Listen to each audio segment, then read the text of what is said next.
Alors, bonjour et bienvenue à cette vidéo live. Un petit instant que je puisse voir vos commentaires si jamais il y a des gens qui veulent en faire. Je baisse mon micro un instant. OK.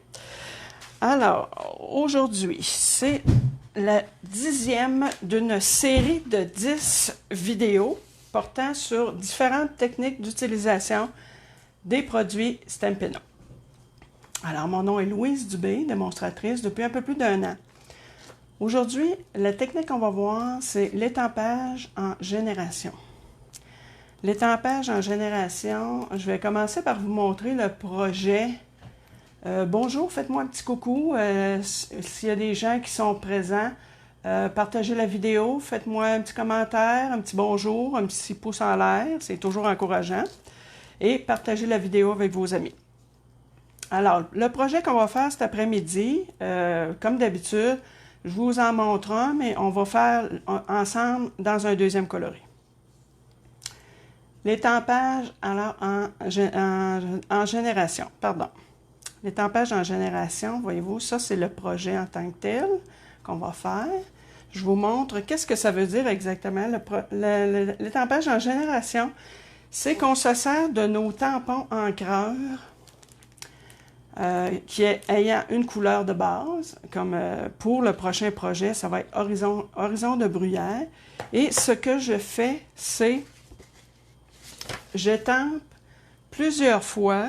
Ça, c'est le papier qu'on va utiliser. Alors, le papier de la série Manteau de givre, qui est encore présent au catalogue. Excusez-moi pour le bruit. Voyez-vous, plein de belles couleurs. Puis l'endos est toujours argenté avec différents motifs. Il y a du bleu, voyez-vous les couleurs qu'on peut. On peut associer à ça béguin bleu, fleur de cerisier, horizon de bruyère. C'est celui que j'ai pris. Pour la première, j'avais pris bleu nuit. OK. Ensuite, c'est ça, murmure blanc, souffle d'écume, ardoise bourgeoise, etc. Pour faire ce projet, aussi, j'ai pris le jeu de tampons Toile de Noël. Pardon.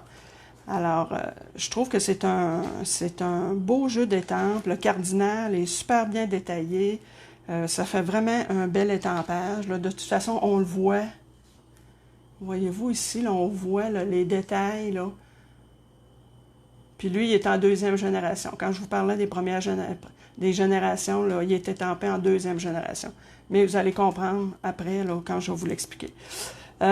Puis, à l'intérieur de ma carte, vous allez le voir tantôt, je me suis servi de ce vœu-là, que cette saison regorge de moments magnifiques et de beaux souvenirs pour vous et ceux qui vous sont chers.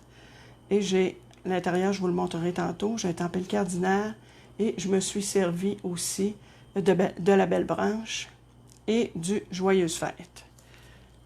Alors, bien entendu, comme à l'habitude, tous les détails des fournitures et la vidéo et aussi des photos du projet vont se retrouver sur mon blog www.lesjoyauxpapiers.com. Alors, l'étampage en génération, je vous montre qu'est-ce que c'est exactement. Alors, je me prends un papier brouillon. Je vais aller chercher mon jeu d'étampes. N'hésitez pas à faire des commentaires. Puis aussi, partager la vidéo pour qu'il y ait plus de bricoleuses possibles qui la voient. Alors, je prends mon beau cardinal. Je le colle sur ça ici.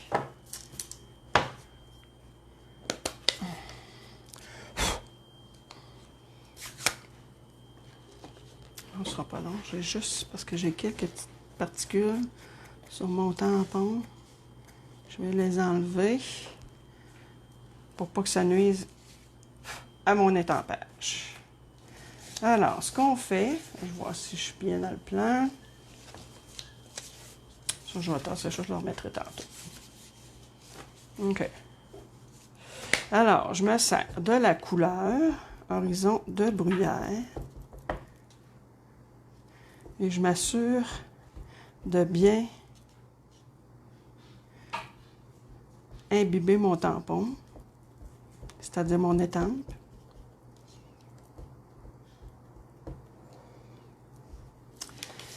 Alors, quand on parle de génération, ça c'est la première génération. Voyez-vous? La deuxième génération.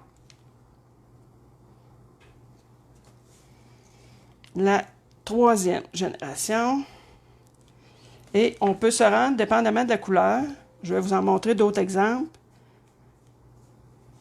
Voyez-vous, là, ça, je dirais que c'est pas mal. Moi, avec cette couleur-là, j'irais jusqu'à maximum 3 générations. Ce qui est intéressant avec ça, cette technique-là, c'est que ça nous permet de mettre des images en filigrane. On se sert souvent des filigrammes pour faire des décorations à l'intérieur des cartes, des choses comme ça. Fait avec cette technique-là, ça nous permet justement de faire des filigranes.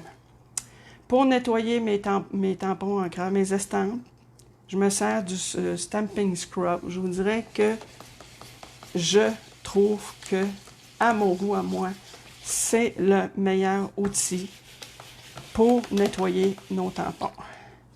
Il y a un côté humide et il y a un côté sec. Et avec le côté sec, on peut vraiment aller chercher là, tout ce qui peut rester dans les petites crevasses qu'on ne pourrait pas nécessairement aller chercher avec un chamois. Ben, j'utilisais le chamois avant.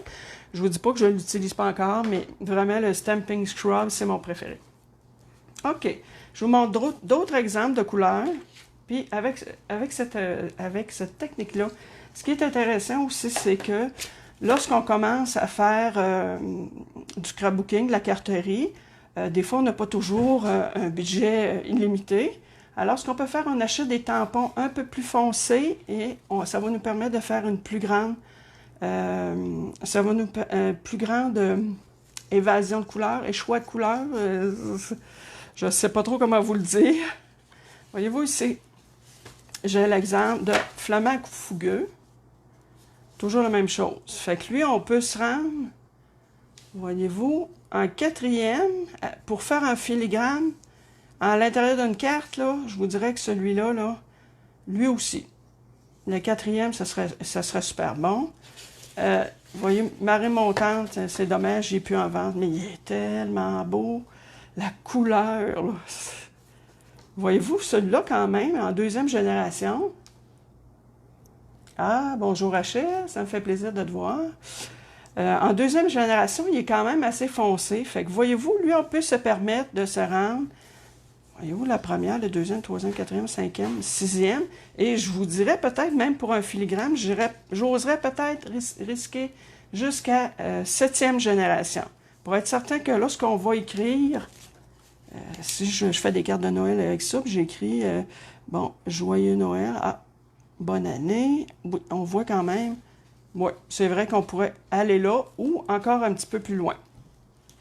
Mais c'est sûr que plus on s'en va loin, plus il faut peser fort, sinon on perd les détails. Voyez-vous le bleu nuit que j'ai utilisé pour la carte ici? Il est assez foncé, il est presque noir. Fait que la deuxième génération, ça nous fait une belle couleur aussi, ici aussi. Fait que voyez-vous, là, de là à là, qui est presque noir, on se retrouve avec un bleu pâle. Fait voyez-vous, avec un tampon, on a comme 3 couleurs. Parce qu'on a un bleu très foncé, presque noir. On a un bleu moyen et on a un bleu pâle. Puis, quand on appuie bien, vous voyez, on voit bien les détails. Ensuite, le rouge. Je vous en montre quelques-uns là, pour vous donner une idée. Grenouille guirette. Voyez-vous, lui, j'irais là, maximum 4, c'est sûr. Là, ici, là, je trouve qu'on... Peut-être que j'ai pas assez pesé, mais je trouve qu'on ne distingue plus grand-chose. Un souffle d'écume qui est une couleur pâle. Avec les couleurs pâles, par contre, c'est sûr, on va chercher 2, maximum 3 générations. Peut-être qu'ici, j'ai pas tout à fait assez pesé, là. Mais voyez-vous, on a un beau bleu pâle, puis ici, là, encore plus pâle. Fait que, quand on a un budget limité, quand on commence, ben, on peut se permettre d'acheter des tampons un peu plus foncés, avec une encre un peu plus foncée pour nous donner une plus large palette de couleurs. Alors, ce qu'on va faire aujourd'hui, j'ai fait un format de carte différent de d'habitude. J'ai fait une carte, je vous montre ça. Ça, c'est mes petits accessoires que j'ai. J'ai pris, dans le fond, un carton 8,5 par 11 que j'ai coupé à 5,5 et que j'ai rainuré à 5,5. OK? Puis, l'intérieur de la carte, je l'ai tempé. Je pense bien que c'est en... si je regarde mon carton, il doit être en 3e génération, mais ça, j'avais pas l'intention d'écrire, étant donné que je me suis servi de ce souhait-là, j'avais pas l'intention d'écrire par-dessus. Fait que c'est pour ça que je l'ai mis un peu plus foncé. Alors, ben, je vais signer là, notre nom à l'arrière, à la fin. Fait que j'ai pas besoin d'autre chose. Ça décore très bien ma carte. Pour ce qui est du dessus, alors je suis allée chercher une feuille dans notre beau papier design et j'ai découpé un petit carton horizon de bruyère, juste à peine un peu plus grand. Et, surprise, voyez-vous, je me sers toujours du dessous du carton pour faire des découpes que j'ai ici, qui vont me permettre de décorer le dessus de la carte. Et comme ça m'évite de retailler un autre morceau de carton pour pouvoir faire justement ces découpes-là. Fait que ça se verra pas, ça se voit pas du tout. Vous le voyez pas. Puis, dans le fond, on économise nos cartons. Fait que c'est une belle façon. En tout cas, moi, c'est ce que je me sers très souvent. C'est très rare que je vais coller un carton plein en dessous de la carte. Si je colle un carton plein, c'est parce que j'étais vraiment pressée quand j'ai fait la carte. Sinon, c'est toujours comme ça. Alors, je vais coller ça ici. Puis ce que je vais faire avec ce papier-là, étant donné qu'il y a un côté brillant, je vais idéalement pas mettre de colle sur ici, là. Parce que ça risque de paraître un petit peu. Ce papier-là, étant donné qu'il y a un côté brillant de l'autre côté, il est un petit peu plus fragile pour ce qui est de justement mettre la colle. On voit des fois des traces de colle. Là, on ne les voit pas parce que j'en ai vraiment pas mis beaucoup. J'en ai mis juste sur le tour. Là. Je suis allée délicatement. Fait que ça, c'est notre base de carte. J'espère que vous m'entendez bien. Faites-moi des commentaires, un petit pouce en l'air. Si vous avez des questions, j'en ai pas. Alors, on va faire la petite étiquette pour décorer. Parce que je ne tamperai pas sur le dessus, parce que je trouve que mon papier est très beau comme ça. Il manque juste l'étiquette là avec le Joyeuse Fête. Mais ce que je vais faire, par contre, je vais remettre le bouchon sur ma colle. Fait que j'ai découpé différentes formes en dessous de ce carton-là. Et j'en ai découpé de d'autres couleurs. J'avais des perforatrices. Ça, c'est différentes perforatrices que j'ai. Fait que ce que je vais faire, je vais essayer de faire un montage. Voyez-vous, je vais mettre ça comme ça. J'espère que vous me voyez bien. N'hésitez pas là, à faire des commentaires. Bon, supposons que je mets ça ici. Avec ce petit cœur-là. Là, j'ai vu une autre démonstratrice qui faisait un peu un genre comme ça. Je l'essaye parce que je suis pas tellement habituée de faire des empilades comme ça. Fait que comme je trouvais ça cute ce qu'elle faisait, je me suis dit, ben, je vais le tester moi aussi. OK. Supposons que je mets ça comme ça.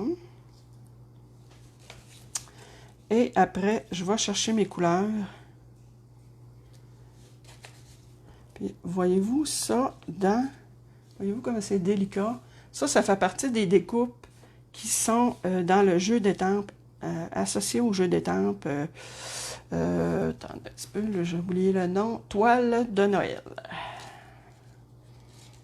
Fait que voyez-vous, avant de coller, là, je fais un petit montage comme ça, là, pour voir qu'est-ce que je vais mettre.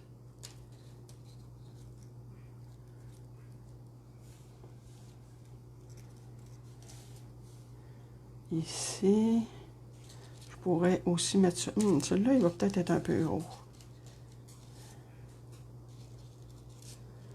Voyez-vous, ça, là, je trouve vraiment que c'est... Ça fait une belle décoration. C'est délicat, par exemple. Je vais l'embarquer. Je pense que comme ça, je serais pas pire. Peut-être que je mettrais un petit peu de mauve de ce côté-là. Ou j'enlève celle-là ici. Gênez-vous pas de me donner votre opinion si vous aimez plus ou moins de mauve ou de rose. Non, je pense que là, je vais cacher trop mon papier. Il faut penser là, que, justement, mon papier design est beau. Je ne veux pas le cacher. OK. Je pense que comme ça serait bien. Qu'est-ce que vous en pensez?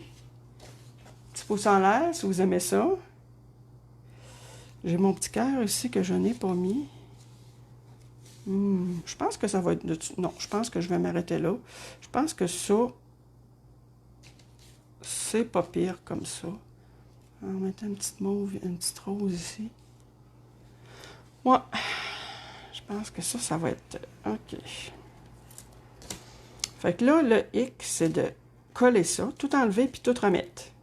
Il faut se souvenir comment est-ce qu'on l'a mis. Je sais qu'il y en a qui prennent des photos, là. Mais moi, de toute façon, on n'est pas pressé pour l'instant. Avec l'explication de la technique, c'est pas tellement long, cette technique-là. Ce qui fait que j'ai un peu plus de temps pour le montage de la carte.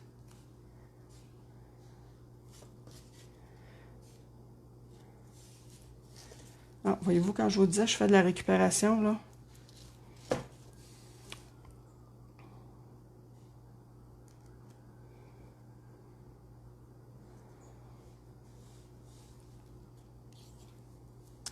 Alors, je m'en viens coller ça ici.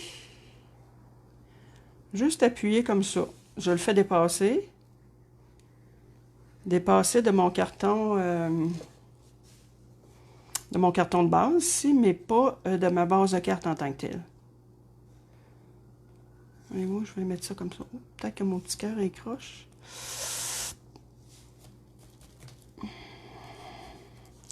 Ensuite, ce que je vais faire, je vais mettre des points de dimension. Où sont-ils?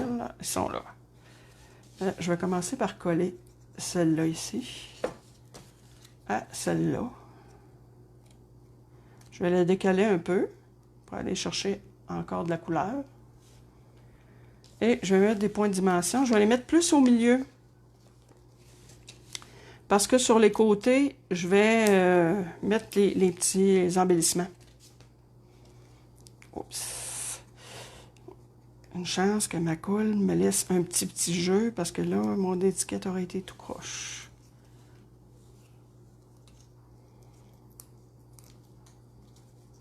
Fait que comme je vous disais, c'est une technique qui est plaisante parce que ça nous permet de mettre des filigranes à l'intérieur de nos cartes ou ça pourrait être juste, oui, dans le fond de la carte aussi que j'aurais pu en étamper un ici, un cardinal, mais en très très peur.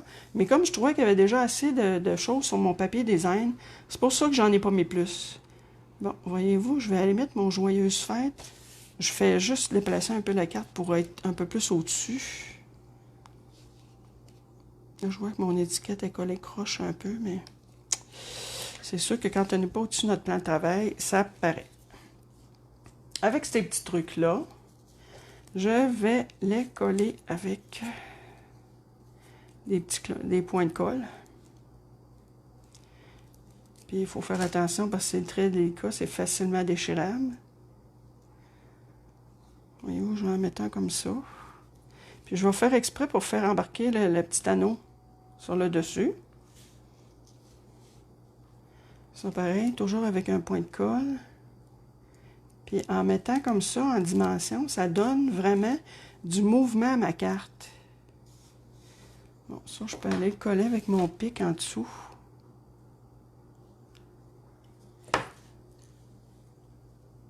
Ici.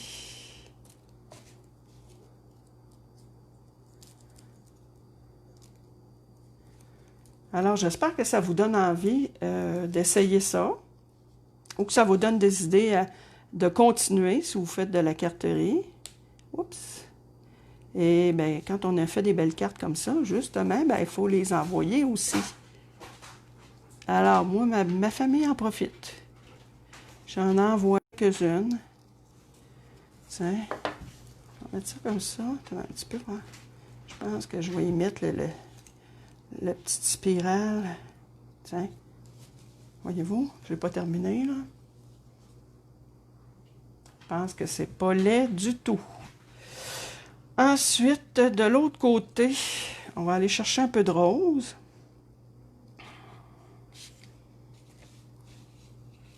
On avait celle-là. J'aurais peut-être aimé mieux avoir une autre sorte de branche. Parce que je trouve que ça fait répétitif beaucoup. Mais malgré le fait que j'ai quand même des couleurs différentes.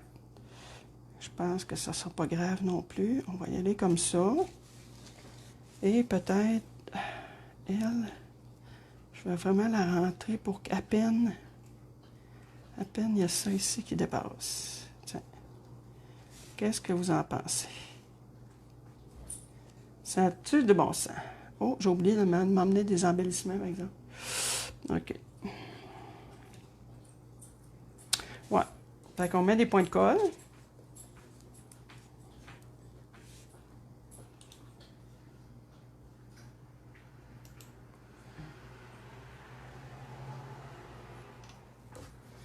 On peut aller chercher notre point de colle aussi avec un petit pic comme ça, là.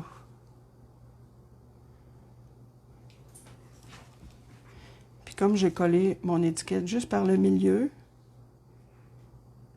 ça me permet de la soulever pour aller positionner mon feuillage. Tiens, je vais aller l'écraser. Puis le fait que je l'écrase, voyez, automatiquement, ça le fait retrousser un peu.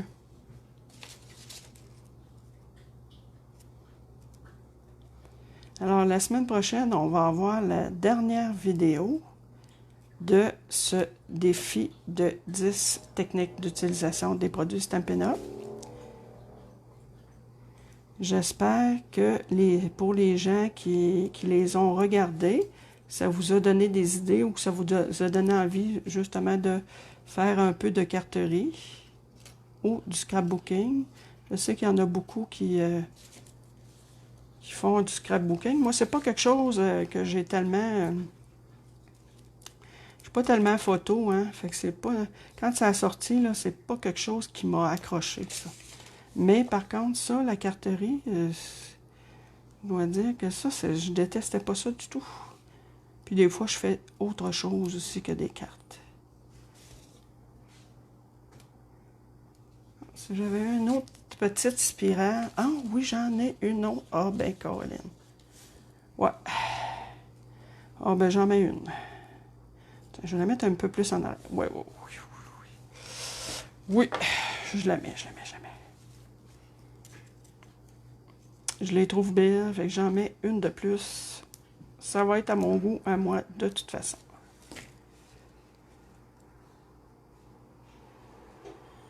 J'essaie de me faufiler en arrière des autres. Parce que je veux pas qu'on voie mon point de colle.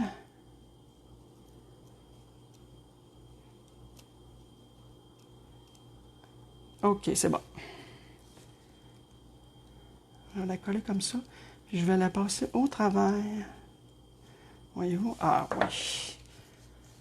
Qu'est-ce que vous en pensez? Est-ce que c'est une carte que vous aimeriez recevoir à Noël? J'espère que oui. Voyez-vous ça? Avec l'intérieur. Et de l'autre côté, j'ai celle-là, ici. Ah, c'est vrai, elle, je l'avais faite un peu plus petite, mais voyez-vous, j'aimais mieux faire la plus grande. La même chose pour l'intérieur de celle-là. Alors, dites-moi laquelle couleur est-ce que vous préférez. Faites-moi un petit pouce en l'air pour me dire si vous aimez ça. Et en attendant, ben, écoutez, il me reste des catalogues annuels, si vous désirez en avoir un gratuitement. Si vous n'avez pas de démonstratrice, ça me fait plaisir de vous en faire parvenir un. Vous m'écrivez en privé, je vais vous en faire parvenir un par courrier. Sinon, ben, comme je le disais en début de vidéo, les informations, plus les versions PDF des catalogues qui sont en cours actuellement. On a notre catalogue de Noël et on a c'est-à-dire ça, c'est l'annuel et on a notre catalogue de Noël. Et les deux sont disponibles en version PDF sur mon blog. N'hésitez pas à aller voir. Il y a plus de 60 projets. Fait qu'il y a peut-être quelques projets qui peuvent vous intéresser. Et, ben écoutez, bon bricolage, puis à la semaine prochaine.